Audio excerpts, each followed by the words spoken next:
In a world where most people watch movies and then forget about them, two brave heroes join forces to watch them again and then talk about them. Join them in their epic journey as they go back in time, a decade and beyond, to revisit and break down films from a vast array of genres. Do these movies hold up over time? Are they classics? Find out on Retro Movie Roundtable. Starring your hosts, John Flack and Russell Guest. Coming now to headphones in your ears. Good evening, all you lords, ladies, and knights of the Retro Movie Roundtable. We're going to do something a little bit different today here to send off 2018 into the sunset and get ready for 2019. We're going to go back and look back at all the movies we did in 2018 and rank them today. And to do so, we've got a lot of your favorite guests on the show. We've got your most common guest, Bryan Frye. Bryan, how are you doing tonight? Doing well, guys. How many episodes have you been on now? More than 3 and less than 6. 4. It's 4.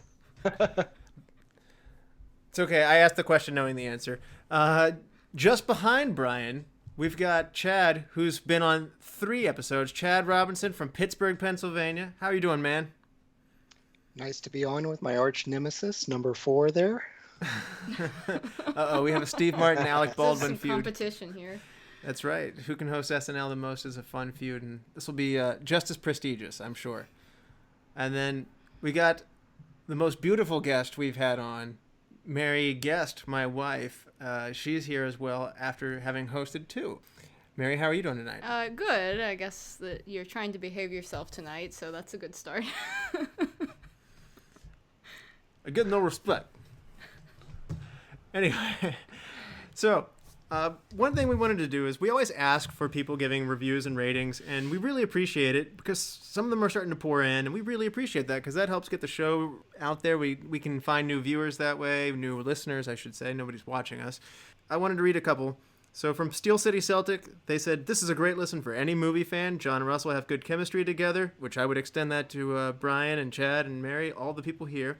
"Together they share their enthusiasm for movies, making it a fun listen. I highly recommend this podcast." So that was pretty cool. And then Lil Miss Green Eye says, "Into movies we all know and love. I can't wait to hear more." Both of those are 5-star reviews. Really nice stuff out there. There's other reviews. In time, we'll probably read your review over the air. And I just wanted to say thank you for the people who shared their thoughts with the show. That's all right. I don't think I'm really going to be satisfied until I get a good mean tweet. A good mean tweet. If you want to tell us how we can make the show better, and then that's great. Write to us at retromovieroundtable@yahoo.com. But if you like the show and want to give it 5 stars, go to iTunes and rate and review the show. Let's go around here. Bryan, why don't you go first? What was the last movie you saw? Last movie I saw was Peppermint, starring Jennifer Garner. Mm-hmm. Basically a Taken-style movie, except Jennifer Garner bringing it back to her heyday and Alias by being an all-around badass. And it was an excellent revenge film. So you had a good time with it? Yeah, absolutely. Definitely recommend it, especially since most of us went to the same high school she did. That's right. We did go. We didn't go with her to high school. She's a little bit ahead of us in years, but it is still cool. She did come back to visit once. That's true. And I had an art project going, and I couldn't leave it because it was mid-process, so I stayed behind. So I did not actually meet Jennifer Garner, but you guys probably did. Yep. She's very short. Indeed. She's short, really? I didn't know that. I didn't think she looked like greatly different than she does on TV. Nope. Still hot. Yeah. Chad, what was the last movie you saw? I just recently saw Into the Spider-Verse, so that was a lot of fun. If you haven't seen any of the trailers, don't, because it kind of ruins a couple really important things that I think would be a nice surprise. I had a bit of a tough time getting past Jake Johnson as the voice of Peter Parker. Oh, so it does have Peter Parker in it? Yeah. Oh. Yeah, he's just such a distinct voice, and my wife watches, I just lost the name of it. There's quite a few shows I've seen with Girl Next Door, or yes, is it New Girl. New Girl? Right. Yep. Yeah, and so his voice just really kind of throws me off a little, but it was still a lot of fun. If you're a Spider-Man fan, I think you'll really enjoy it. Speaking of him, have you guys watched Tag? Not yet. I'd like to. It is hilarious. It has him in it, and it is one of the funnier movies that I've seen this year, and it takes place in Spokane. And they had to CGI Jeremy Renner's arms because they were broken. I did not know that. Yeah. What an awkward film to have to do where you have broken arms. That's I interesting. agree with that. It's like editing out Superman's mustache. Questionable film decisions, yeah. Okay, about that, it's much easier to apply a fake mustache for whatever other movie should've you're left probably the getting mustache. paid I wanna less see to be Superman, and and then how does Superman not get the edge there and say like, you got to shave that, man? I just want to see Superman with a mustache. I know you're Should've just Legends left of Tomorrow fans. Well, we Russell. can probably do without It'll that. be- I would much rather have them just, fix that in the contract rather than try and CGI a No mustache superstars. out of a movie. It didn't go well. Yeah. Yeah, but I think you could probably count on both hands and feet how many times DC made a bad choice. Yeah. At least with the movies, yes. I mean, they're doing a great job on TV, but Are we counting Green Lantern as one bad choice, or are we going by all the bad choices in that movie? I don't know. I think that was For me, best example of worst CGI ever. Justice League was my big letdown from the DC universe. So Really, not Suicide Squad? Like No, Suicide Squad. Justice League. Crap. Justice League disappointed me far more. I think Will Smith and the Harley Quinn character helped pick that movie up, whereas Justice League was just a messy movie. The Phil Jackson joke was probably the only thing I laughed at. Okay. Mary, what was the last movie you saw? We went to theaters recently to see The Old Man with a Gun, starring Robert Redford, and it's sort of an interesting storytelling opportunity about a real guy who robs banks, and it was kind of a fun movie. I enjoyed Robert Redford and Sissy Spacek and Casey Affleck in that. It's a true story. Yeah, based on true events. It was kind of fun to watch that was all about a real guy. So. Does he still look like your dad? Yeah, and I think my sister and I came out of that movie wondering if the movie was actually about our dad. Because it does kind of seem like feasible. So for the that it could have listeners been here, him. give the backstory about the Chinese restaurant. Just for the listeners. Well, my dad, is about the same age as Robert Redford, and red hair. There is some resemblance there, and we used to go to a Chinese restaurant growing up, and the folks who owned the restaurant they all come out in the kitchen and ask where Daddy was. And it took us forever to figure out what was going on with that. It was like, does he just tip well? What's going on here? They actually were having this conversation amongst themselves about whether he actually was Robert Redford or not. There is some similarity in older photos. That's awesome. I think it took us several years to figure out what was actually going on with these weird little conversations. And that's what it ended up being. So sorry to disappoint. It was not actually Robert Redford. There's much worse people to be compared to, I suppose. That's or true. mistaken for. Yeah, nobody wants to be like, you look exactly like Danny DeVito. Oh my God, you are dead on for Adam Sandler. I thank you very much. My head does not look like a potato. That's true. And then I'll add in there one movie that we also saw recently. Mentioned this in the Indiana Jones episode. I'll throw one in there as well. We saw Robin Hood, and everybody says it's really bad, but it's fun if you know what you're getting in for. It's an action movie. It's not a historical drama. It's not a period piece. It's kind of like Kingsman meets Robin Hood. I mean, it's all jump off a 4-story building onto a wagon and nobody gets hurt and you don't break your legs kind of thing. You get shot with an arrow and you get back up and you keep going kind of thing. So, Is it anything like the Guy Ritchie King Arthur? Did you see that? I don't remember that one. No, I've not seen that. Don't know. It was fairly recently, and it was Charlie Hunnam from Sons of Anarchy plays Arthur. But it's a very, like, if you took the King Arthur legend and the movie Snatch and put them together, you get this legend of King Arthur. So it's very like street fighting, crass, like it's a weird movie, but if you go into it just understanding that it's a completely ludicrous take on King Arthur, then you'll enjoy it. I'm in. It sounds good to me. So It actually also had a really good soundtrack. but anyway, the reviews absolutely panned it and said I think Rotten Tomatoes gave it like a 0.5% or something like that. It's I think I could have called that from the previews. Yeah. I mean, we actually technically went to see a different movie, but they accidentally sold us tickets to the wrong theater. So we walked into the movie, which was Green Book. We thought we had tickets to go see Green Book. And even that was a compromise because we went there to see the new Fantastic Beast movie, and that was sold out. So then we said, let's go to Green Book, and we bought tickets to that. We went into Green Book. The theater's full. It's assigned seating and has those really nice plushy recliners that some theaters now do.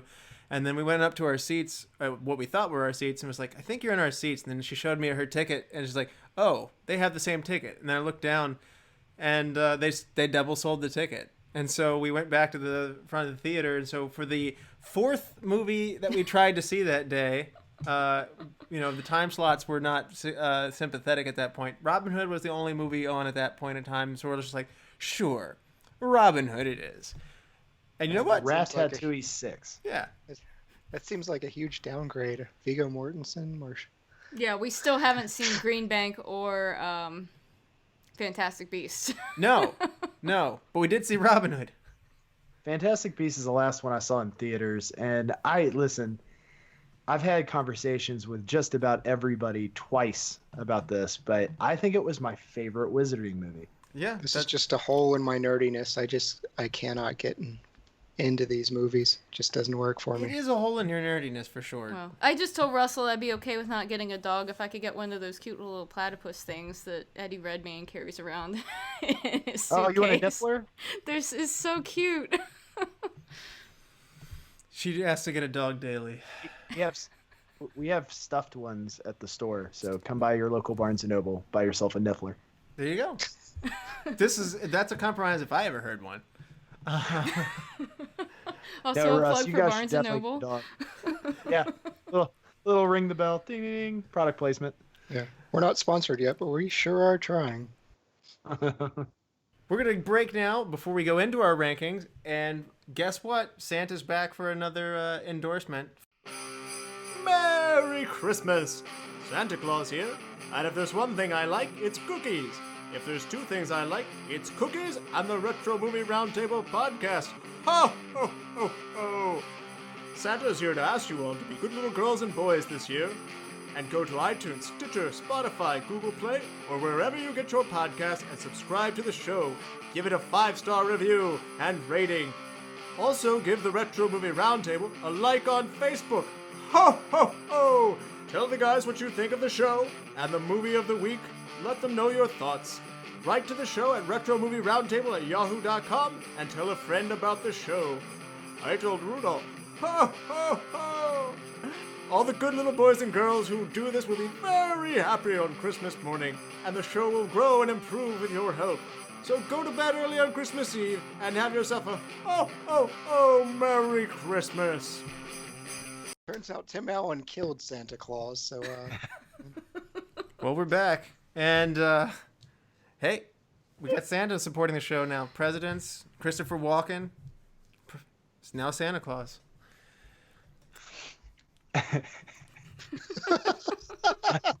I'm sorry. Oh, good times. Actually, saying it in that order now makes me wonder what it would be like if Christopher Walken played Santa Claus.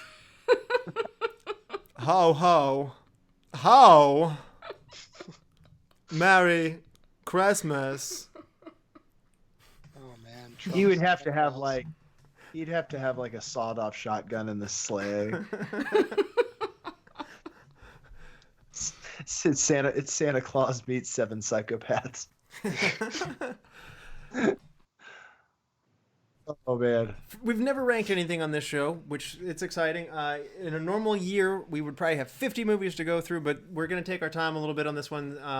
There are only 13 movies we've done this year because we launched the show in October. So we're going to go around in a circle, kind of clockwise, and then once we go through, we'll come back through counterclockwise, and we'll go through each movie. And once somebody has named the movie, we'll keep track of that. And once each person has said that movie, we'll then discuss it. So don't worry, there won't be major spoilers this time around. So if you didn't catch one of our episodes, think of this more as an endorsement to go back and see that movie and to find out a little bit more if you're curious about it. So this should be largely spoil-free, and nothing major anyway. So there might be a few references to movies that you might not understand, but nothing major will be spoiled, which is refreshing for the show. So don't be afraid. That was Russell not only making the audience aware, but warning me sternly. It is. Chad has an uncanny ability to spoil movies, so. It's okay. Now our audience can be as confused as my wife is anytime I'm speaking in references. The 13 movies are, and in chronological order from the episode that we presented them will be, and so the candidates for us to rank are Mission Impossible, the original, Batman Returns, Halloween, The Mist, Tremors, Black Hawk Down, Blue Velvet, The Neverending Story, 2001: A Space Odyssey, The Power of One, Indiana Jones and the Last Crusade, The Graduate, and Home Alone. So to kick us off with our rankings, Brian, why don't you go first, man? What is your number 13 movie? Well, I think there's going to be a lot of shock and awe here, especially for anybody who's listened to all of them. But my number 13 was, in fact, The Graduate. No secret that it was not my favorite watch, but sorry to crush the souls out there. That's tough. That's tough. That's Although my wife, as a Mrs. Robinson, would probably be right there with you. Oh. That's a good point. That's a good point. So much when she was getting married. So much. Have you ever said, and you don't have to answer this, are you trying to seduce me, Mrs. Robinson? No, It's funny. because the result That's would not not gonna be go in my well. favor. Yeah, that's... It's funny that you mentioned that because when you were introducing Mary earlier, I was like, I wonder if they ever just come home and say, be our guest, be our guest. Well, oddly enough, with my maiden name being Robson, it's amazing how many times people have just sung the song at me, Mrs. Robinson, being totally confused that that was not my name. So maybe if somebody were to sing Be Our Guest, maybe that would at least be relevant. Maybe. Moving forward, Chad, what is your number 13 movie? Here's where I make all the Stanley Kubrick fans angry, but 2001: A Space Odyssey. Mary, your number 13 movie. I picked The Mist.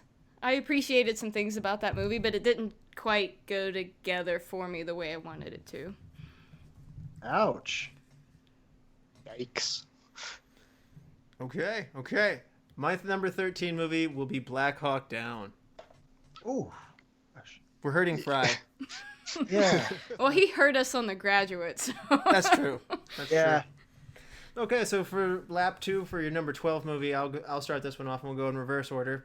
My number 12 movie is The Power of One. Oh, my number 12 ranking was Black Hawk Down. Interesting. I actually concur with Russell on this one. Power of One was my number 12 as well. And Chad, your number 12. Blue Velvet for me. A little too depressing. Let me check my Chad chooses list. I am 2 for 2.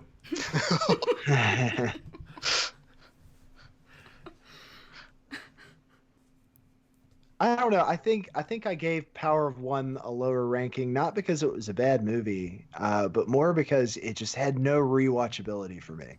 Like, it's one of those like, okay, that was a thing. I'm never gonna watch that again.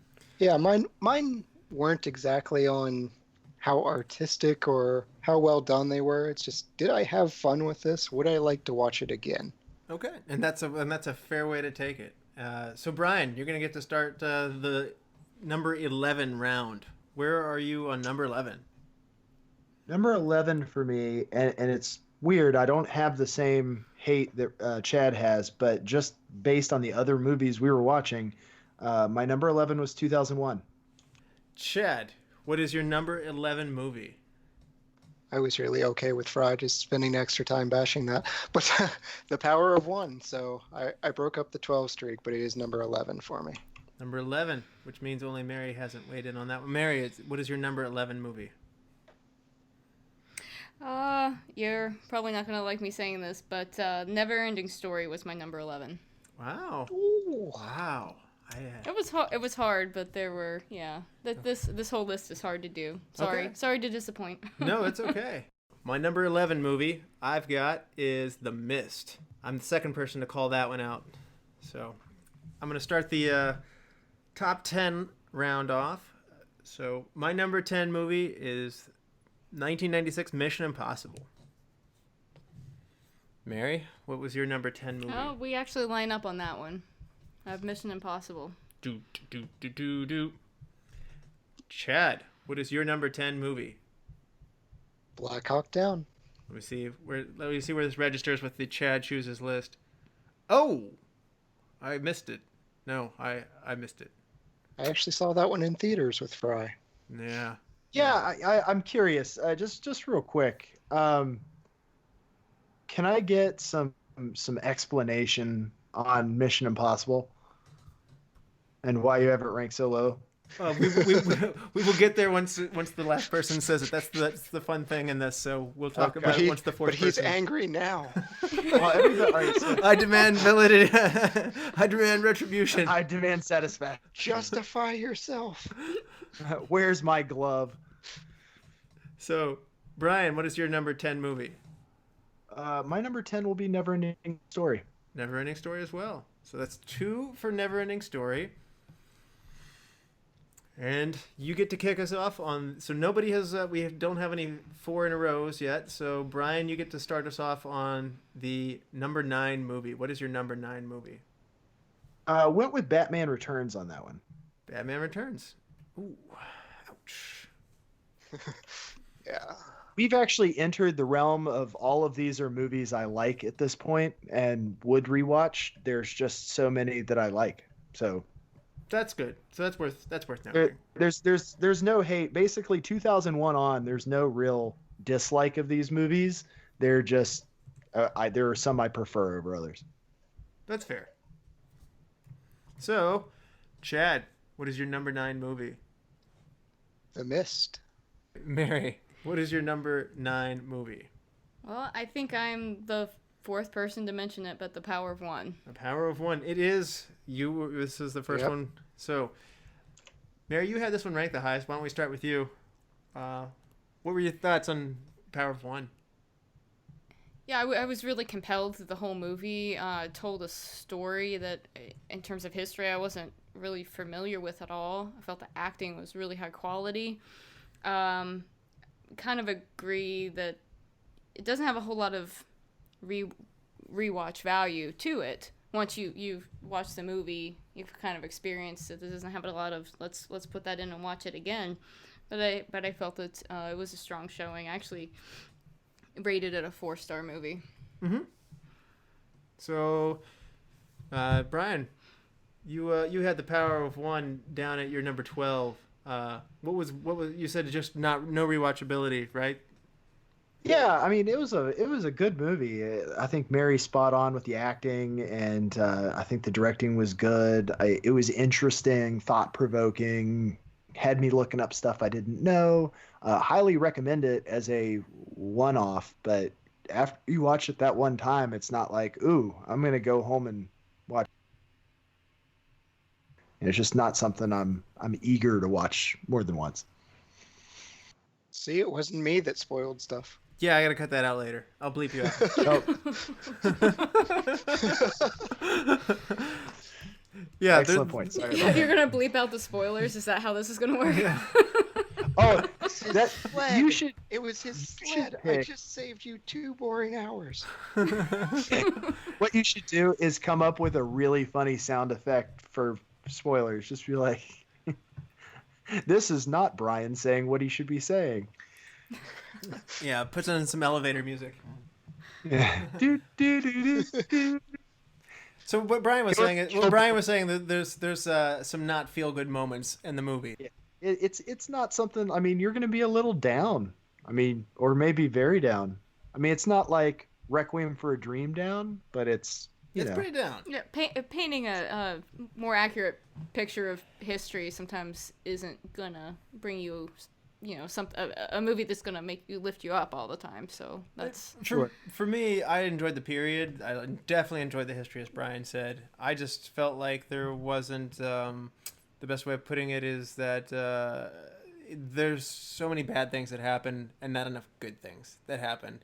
And I mean, it's a movie about racial segregation and hatred of different cultures in Africa, and that's not necessarily a happy subject. So it's hard to make a happy story in the middle of that. So that's why it had the deck stacked against it to some degree, but it was a good movie. So I do recommend watching it. It is out there. It's still on Netflix now if you're interested in checking that out. So, Chad, what about you, man? I mean, if I want to watch a depressing movie that has boxing in it, I think I'm going with Raging Bull. It's much, much better to watch. Power of One. Russell, you and I have had this conversation. I don't like to feel like I've been put through a movie experience. It's kind of why I avoid Revenant, things like that, where it's just hours of depression. And so, yeah, it was a good movie by all standards. I'm not going to watch it again. Yeah, I'm not sure if I would necessarily compare it to The Revenant, just because The There are no Revenant was more of bears. it was more of a survival movie for me for The Revenant, where it was just it was an ordeal, but it was more of a survival piece. This just, I mean, whenever you shine a light on a really dark and awful part of history, and the way that human beings can treat each other, it's just that's the down. I feel like it's more of a soul down as opposed to a, ooh, God, that looks like it hurt. You know what I mean? Yeah. I mean, there are even movies like American History X that are Yeah, very dark that's subjects. But right. I would watch those types of movies before I would watch Power of One again.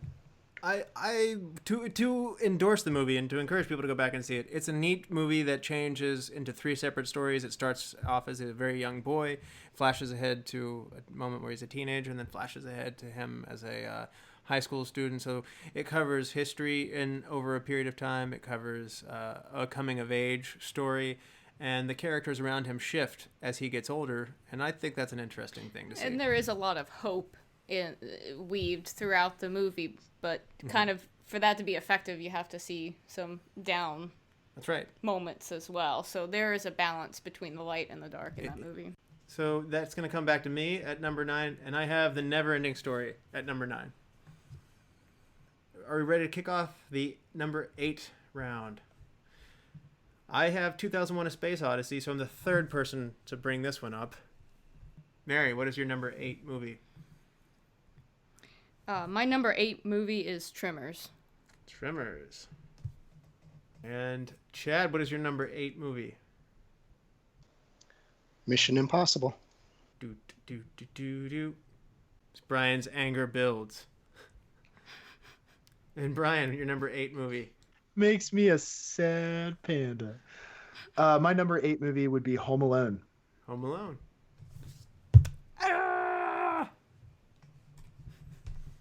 Yeah, we're still in a podcast. No one can see you do that. They heard it. They heard it. They know what's up. Yeah. You I heard know the what's cheek up. slap. Yeah.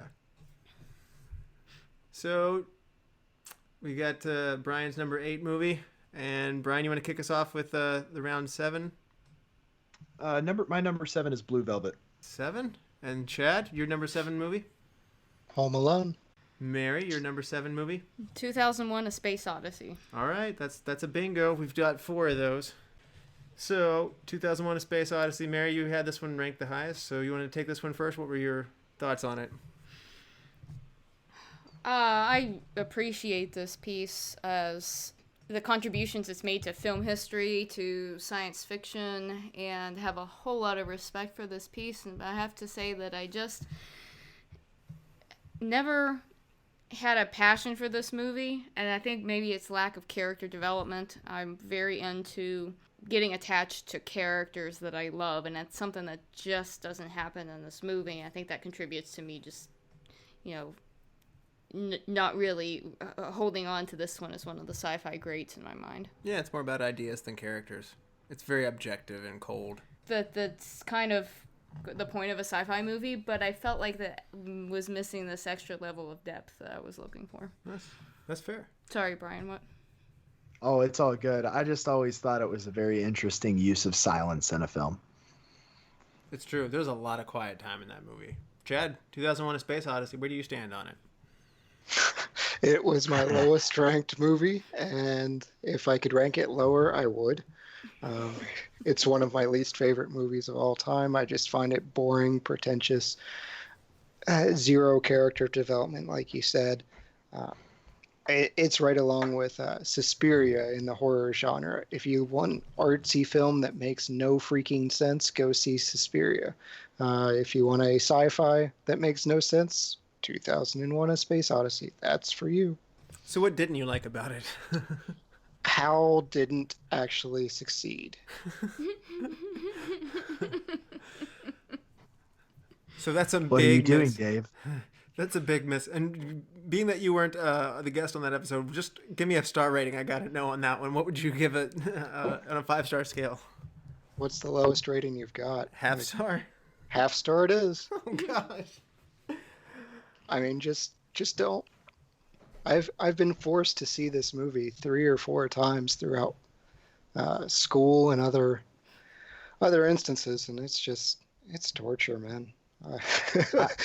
Brian, I want to give South Park a shout out for its reference to 2001: Space Odyssey in the Dawson's Creek Trapper Keeper episode back in season 1, and that was one of my favorite references that South Park has ever chucked into an episode. Oh, it's highly referenced. They've had like the monkeys or the apes chewing on the monoliths and things like that. Cartman in that episode turns into a giant blob that absorbs everything around him, and Kyle has to go inside of him to shut him down, like Hal. And What are you doing, Cal? Will I dream? Where were we on that one? So Mary was the one who last mentioned that. That was your number 7 movie, right? Mm-hmm. So my number 7 movie is Tremors. And I will start the number 6 round. I'm going to say The Graduate was my number 6 movie. What was your number 6 movie, Mary? That's also my number 6 movie. Number 6 movie. And Chad, what is your number 6 movie? I'm going to break the 4th seal on Neverending Story. Chad, you had this one ranked the highest of anybody. What do you like about it? I saw it at a young age, and it still kind of holds that magic for me. It's a fun movie with fun, memorable characters. It makes you happy. It makes you sad. It just hits all the notes that you would want, and it's still great as an adult. Now, Mary, you had this the lowest of any of us at your number 11 movie. Is there anything that's not working for it? It's just a strong list here. I really love the fantasy nature of the film, but I felt like there were some deficiencies, particularly at the end of the movie, which I kind of picked up on even when I saw it as a child. Well, it is a little thin on plot. The author was upset about that. So they only cover about half the book. So. Yes, and I think the one sort of thing that I would have changed about the movie is to have incorporated the side characters more. I felt that we had some really interesting side characters and we didn't get to see them enough. So for those reasons, they didn't have time because they had to focus on the gargoyle boobs. Yes, that was just so bizarre. I would have gotten rid of the Swamp of Sadness. That's one of the most memorable scenes in the movie, though. So The Graduate was a swamp of sadness. Oh, God. Oh, jeez. You wait your turn. Chad hasn't said you're ready. Of sadness. Do do do do do do do. Yeah, this is what Hal sings to me every time I'm forced to watch A Space Odyssey. See, I can criticize it because we've said 4 times. That's true. So, Bryan, Neverending Story. Where are you on that one? It was great as a kid. I think, like I mentioned in that podcast, I almost feel like it's the bell in Polar Express. Like I just can't hear it anymore. Rewatching it just like I got it and still got mad Falcor love, but I don't know. It didn't captivate me the way I remember it doing. And to be honest, all I could remember besides Falcor of that movie from seeing it the first time was the captivation. Like, oh, Neverending Story. Yeah. And then I rewatched it and I was like, it's kind of how I imagine a younger millennial watching Buffy the Vampire Slayer, the Joss Whedon show. Like they're going to be like, really? This is something people liked? You like this, huh? Do you? Based on the product, things now are like the production value is insane on TV shows now. And that one was a low budget show. And I think that endeared it to a lot of people that watched it, me included. But if you take someone who, it's like the YouTube videos where they give, a kid a cassette player and they're like, what do I do with this? Yeah. Well, I really liked it for the visuals. I was disappointed that the plot didn't hold up as well as I had hoped, but the visuals were just so rich and amazing. I only wish that we had more creatures to meet and we had covered more landscapes to go through because the aesthetics of the movie are just great. And that helped it age well as an adult, even though, as Frye mentioned, the story was a little bit thin. So, Bryan, let's get back to the rankings here. What's your number 6 movie? My number 6 movie was Halloween. Whoa. That's still pretty high. So we're now you're into elite territory, so that's okay. You're the first person to pull out Halloween. What's your number 5 movie, Frye? My number 5 movie is The Mist. The Mist. Well, that made it up there really high. That's 4. Yeah, that's 4. You're the last person to bring that out. So, Bryan, you had this the highest. You get to go first. What's working for you here in The Mist? What do you like about it? I like movies where you can never really tell what the antagonist is. I like ones that kind of leave you guessing on that piece. The Mist really did it for me in that vein. And I also like that in The Mist, or after The Mist was released, Stephen King actually came out and said the movie ending was way better than his. And that's just something that doesn't happen very often. And I agree, having read the book and watched the movie, that the movie ending was just way better, which I will not ruin for you here. No, yeah. I take the inverse opinion on that for the record. I prefer maybe the written Stephen King had it right the first time. That's kind of what I was thinking. Yeah, Mary, you had that one the lowest of any of us. What were your thoughts? I actually finished that movie thing and actually said to Russell, I don't think that's the way this was supposed to end. And I felt like I kind of hinted at before, I felt like there was a lot of interesting things going on in that movie, and it didn't really quite go together well for me. Mm-hmm. There's a lot going on, a lot of different characters, and I'm not sure that it was tight enough of a screenplay of how the story unfolded. It's a heavy movie. Also, Chad, The Mist. You were there for the review on that one. Refresh people's memory for those who didn't listen to it. And by the way, this is one of our less downloaded episodes. It's still an interesting movie to go back and break down. Tell people at home why they should see it, and also why you had it ranked low. I had it at number 9. It's just I liked it quite a bit, It is a heavier movie. That's how it was described to me. I hadn't seen it going into the episode, but it is a very heavy horror movie, which you're not possibly expecting. There are a lot of neat creatures to see. Honestly, the characters themselves are just really intriguing to me. There's a lot of diverse characters in this little tiny store, kind of like a condensed Dawn of the Dead style at certain points. And I'm with Fry. I can't really say too much, but I prefer the movie's ending. It's what left a mark on me. It's what will make that movie stay with me for a long time. I agree. I think that the change in the ending was the gem of the movie.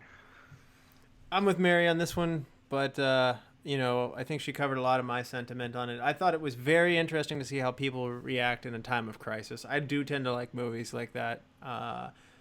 Like you said, Day of the Dead, it definitely comes to my mind with a very similar kind of movie. So it's done in a fairly realistic manner given the supernatural content that's done in it. So they made a lot of interesting points about the nature of how people behave in a stressful situation. So it is a thought-provoking movie for sure.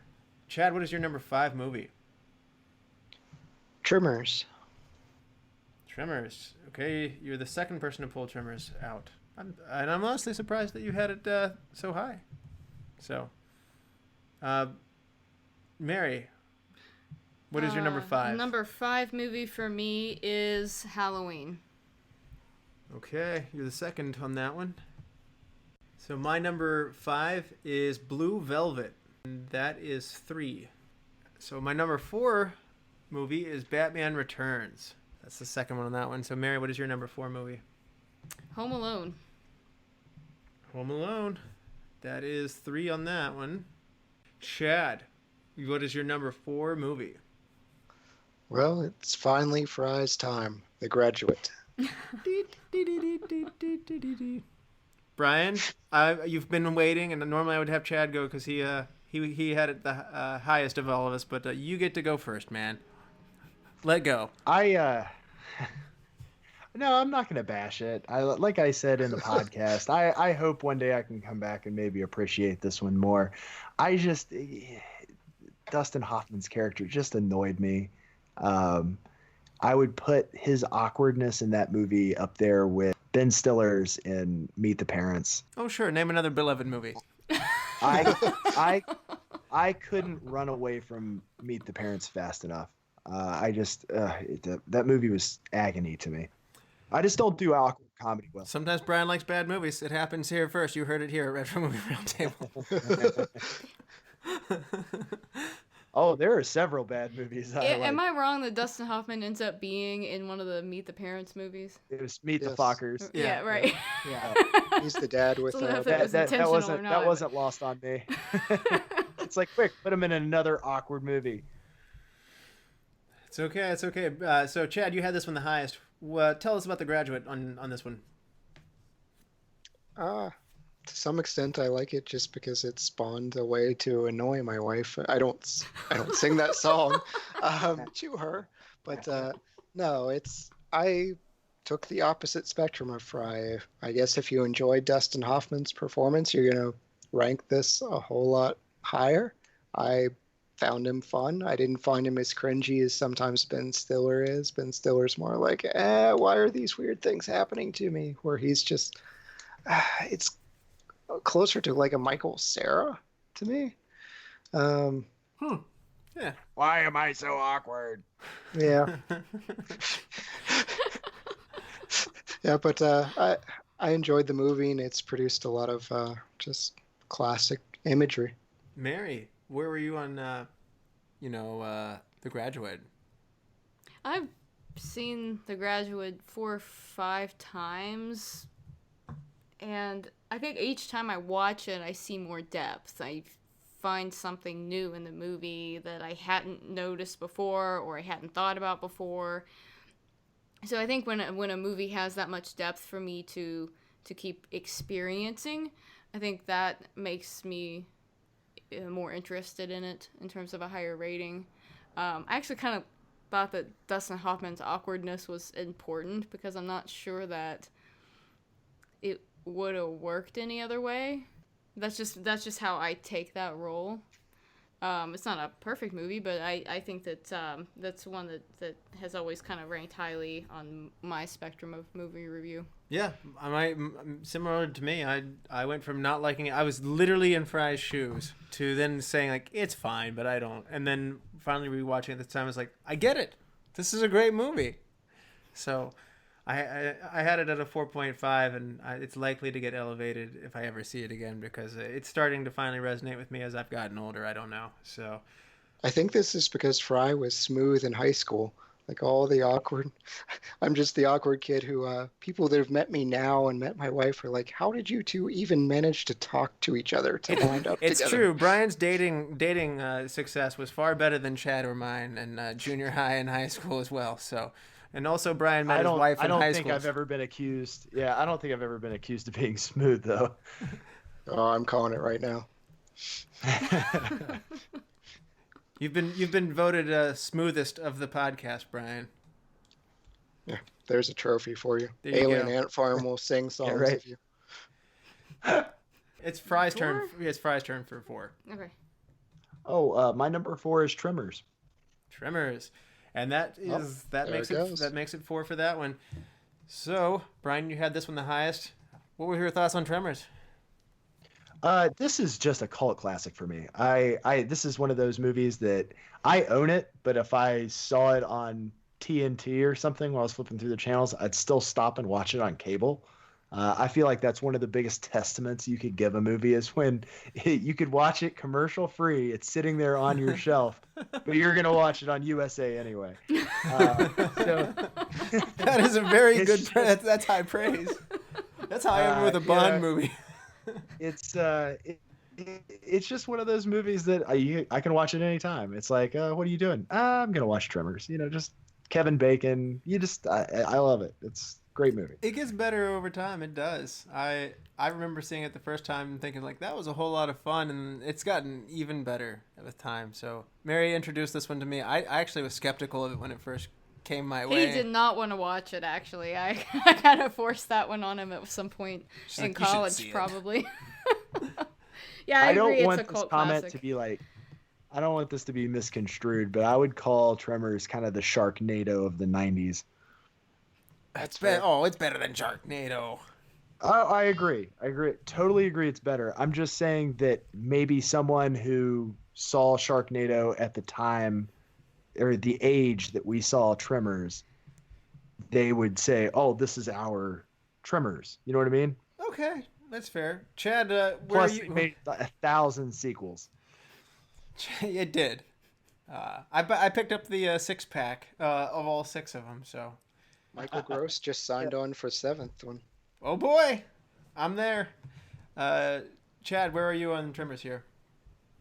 Yeah, I'm sure this kind of confuses you because when I was on the podcast, I gave it a 2.5. I still stand by it. It's a bad movie. When you start thinking about a bunch of things that happen, like it makes no sense. It's still fun. So I'm going to be consistent there. It's a bad movie. It's still fun. You can shut your brain off and have a good time. Just don't think about 90% of what just happened. I knew you did the podcast with us, and it did not go over well. So this is the surprise of the podcast. I still liked it. It's a bad movie. It is what it is. Okay, it's a bit of a redemption here, and at the end of the year special. So it's a New Year's miracle. When a movie its badness, like they set out to make it like this is going to be ridiculous, I would compare it to Fifth Element in that way, where it's like it is what it is. They all know it. Starship Troopers is another good one, but it's just one of those things where it's like it's a gem because it's not like it's a bad movie trying to be a good movie, like that Vin Diesel Witch Hunter movie. It's literally, yeah. I mean, there are movies out there that think they're good, and they're not. These are ones that own their cheese. All right, that's everybody's number 4 movie, and now we're entering the upper echelon, the number 3 movies. So I'm going to go with this one, and my number 3 movie is Halloween. Mary, your number 3 movie. Batman Returns. Batman Returns. That is the third of those. Chad, your number 3 movie. I'm going to make it 4, Batman Returns. All right, you guys had it up there pretty high. So, Chad, tell us about Batman Returns. I enjoyed it. I enjoyed the extra characters, Michelle Pfeiffer, Danny DeVito. The new additions were fun. They were a little corny. You know, it's the Tim Burton universe. It does eventually get much cornier. But it's a fun Batman movie. It's not as dark as the Christian Bale, I'm Batman. You know, any of that. No, it's fair. I love the feel of that movie. Mary, what do you had this one at your number 3 as well. Tell us about it. Well, I think what stood out to me when we rewatched this for the podcast is that many years later, I actually liked the movie more than I remembered, because seeing it at different points in my life, there's more to relate to in it than I realized. It's just a well-crafted movie. The acting is amazing. Those are just classic characters that were created by, of course, Michael Keaton, Michelle Pfeiffer, and Danny DeVito. So, I'm rating this 5 stars. Brian, you had this one the lowest of us at number 9. Where are you on this one? I'm not really low on it. I like the Tim Burton Batmans. I like the darker Gotham City. This was the last movie before Batman got ridiculous. I think the acting in it was great. I've got mad Michael Keaton love. I don't know if you guys have seen Birdman or not, but just, he plays these parts well. And he plays funny well. When he did The Other Guys, his part in that made that movie for me.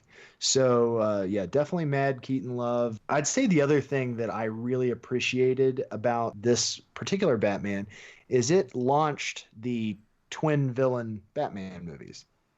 So everyone after that had 2 bad guys. It did.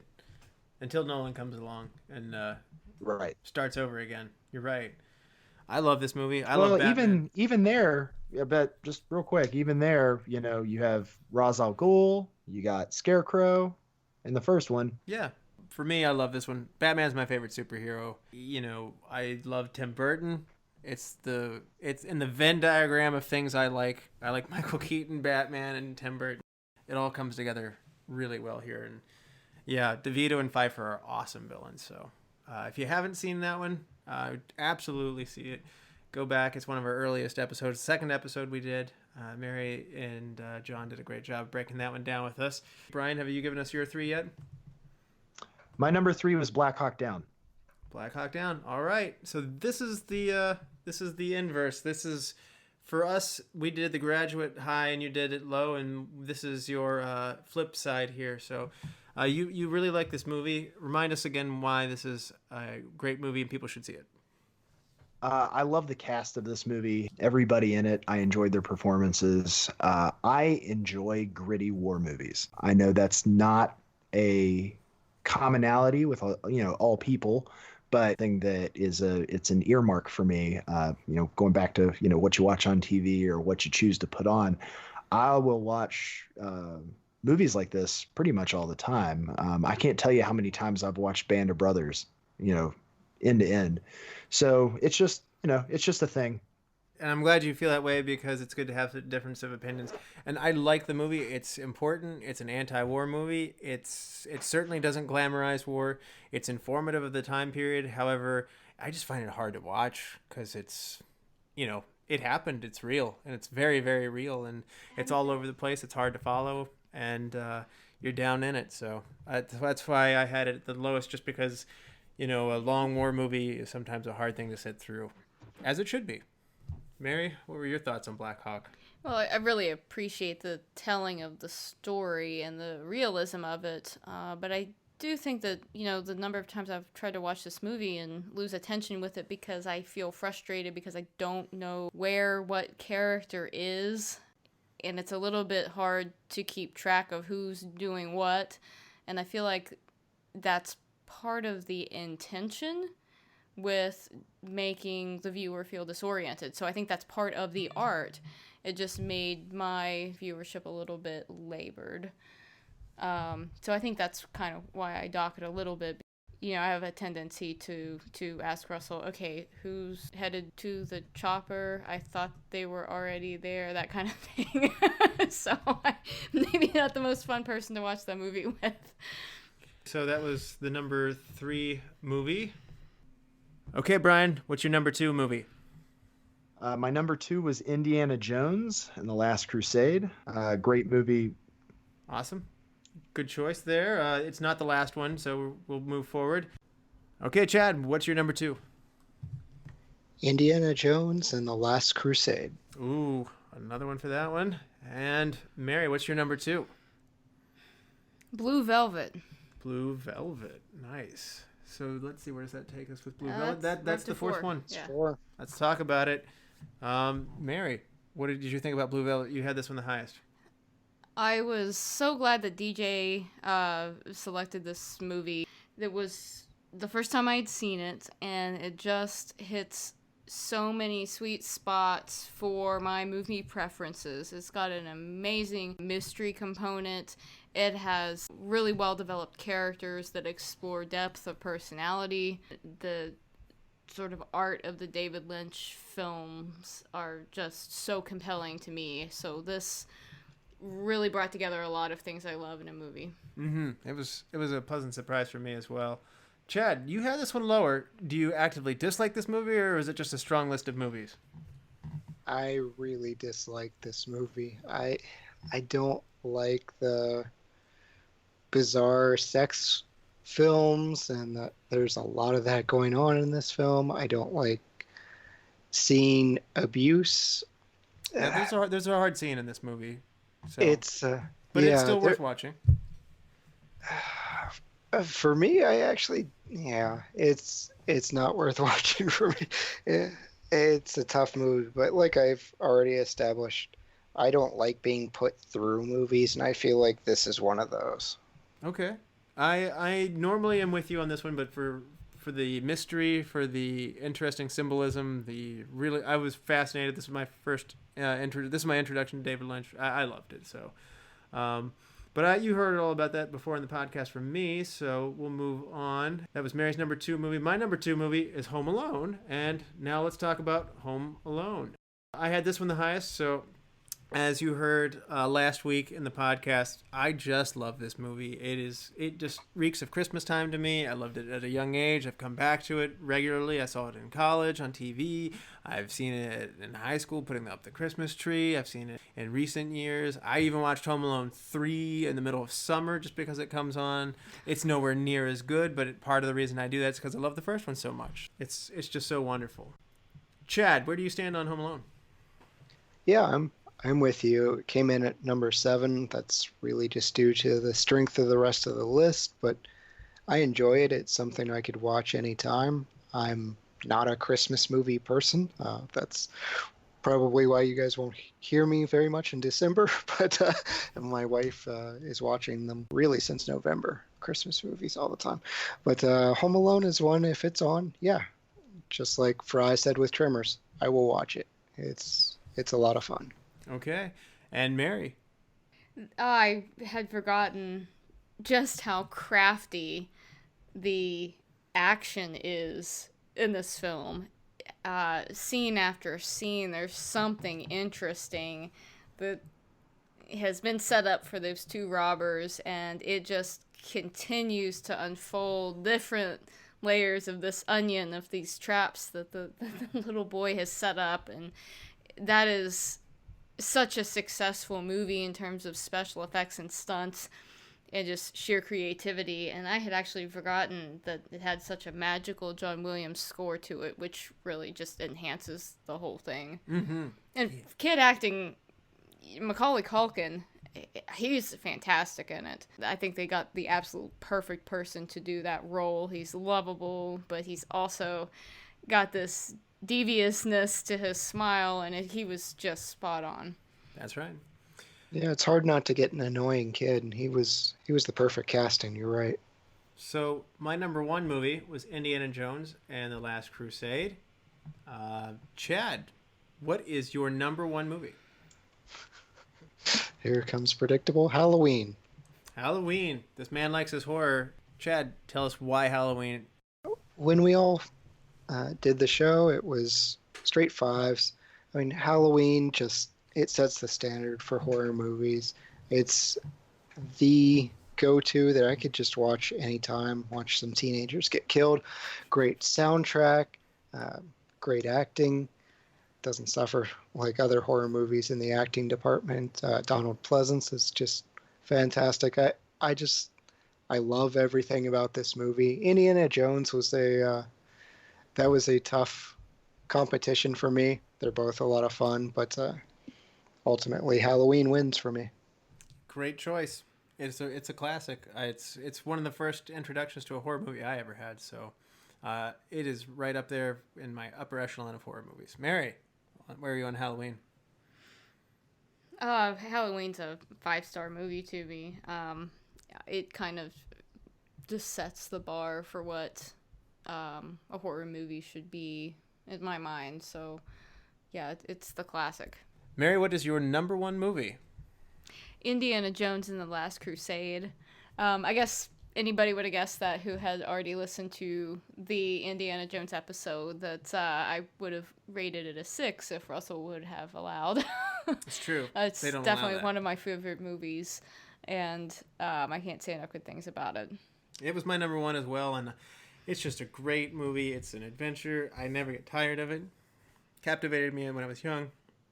It's also another one of those movies that has something new for me every time I see it, and I've seen it dozens of times. That's what I mean. It's grown with me, and it's a really great movie that you can return to over and over again at different ages, and it's still really good. So, kind of ageless, timeless, and just awesome. So, Chad, But where do you guys have it in the? We'll call it trilogy because let's just forget the It's- fourth one happened. it's my number one Indiana Jones movie. Yeah, I would agree with that. I think that it elevates above the other two because of Sean Connery's character. I like it, but Raiders will always hold a special place in my heart. So that's my number one. But I can definitely understand The Last Crusade being a favorite. Okay, and Brian, where do you stand on Indiana Jones? This was my favorite Indiana Jones movie. So this is one that, I will watch over other Indiana Jones movies, and that goes without saying for stuff like Crystal Skull. But no, it's definitely cool. It's always got to be Indiana Jones versus the Nazis, now and forever. Okay, Brian, what's your number one movie? My number one, and for the closeout, is Mission Impossible. Interesting. I thought this was the best. I mean, this really launched something for me. They actually hit a rut for me around Mission Impossible 3 and then really brought it back with the Ghost Protocol on. But no, I loved how dark this one was. It was just a kind of a shout out to the more Jean Le Carré spy style books and movies. It just felt like a more reasonable, less gadgety if you take away the gum. I enjoyed that style of movie. I thought it was well done. For sure.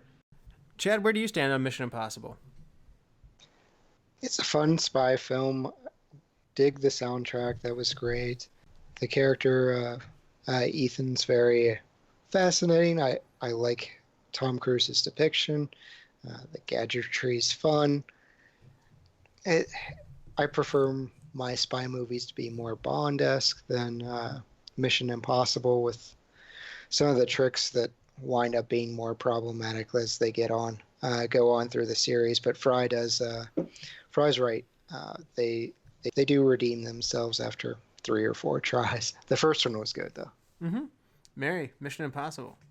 I do enjoy this movie. I think part of my lowering it here on my list was maybe I had it more built up in my mind, and on a rewatch, it wasn't quite as epic as I had remembered it being. But that shouldn't be a knock to the movie because it's got so much going for it, and it just was so creative that others spy movies really sort of always look at that one as a standard. Mm-hmm. And for me, I just thought it was a great, fun set of action pieces. They don't necessarily go together super coherently, so it keeps it from elevating it up a little bit. But the moments are good, and it was better than I remembered, and I was glad I returned to it. That was our opening episode of it. So great show with Meredith. If you're new to the show, make sure you go back and listen to some of those early episodes that Chad and Meredith and Mary were on at the very beginning. So we've come full circle, and if you're wondering where all of this totals out, we've got an average rating. So the average of what we ranked here tonight, so these are rankings, not star ratings, are, if you were to take a cross-section of what we just did tonight, The Power of One would be the number 13 movie. The 2001: A Space Odyssey is at number 12. Tied, people. Yeah, at tied for number 10, you've got The Mist and Black Hawk Down. Number 9, you've got The Neverending Story. At number 7, we have another tie of The Graduate and Mission Impossible. At number 6, we've got Blue Velvet. At number 5, Tremors. Number 4, Home Alone. Number 3, Batman Returns. Number 2, Halloween. And number 1, Indiana Jones and the Last Crusade. Indiana Jones and the Last Crusade takes it for the best of 2018. It's a short year, but it's still a big winner. Yeah, wonderful movie, well deserved. Could use a little more stabbing in Michael Myers, but that's just my personal opinion. Well, thank you so much for joining us on the holiday, or I should say year-end special. Chad, thank you so much for joining us, man.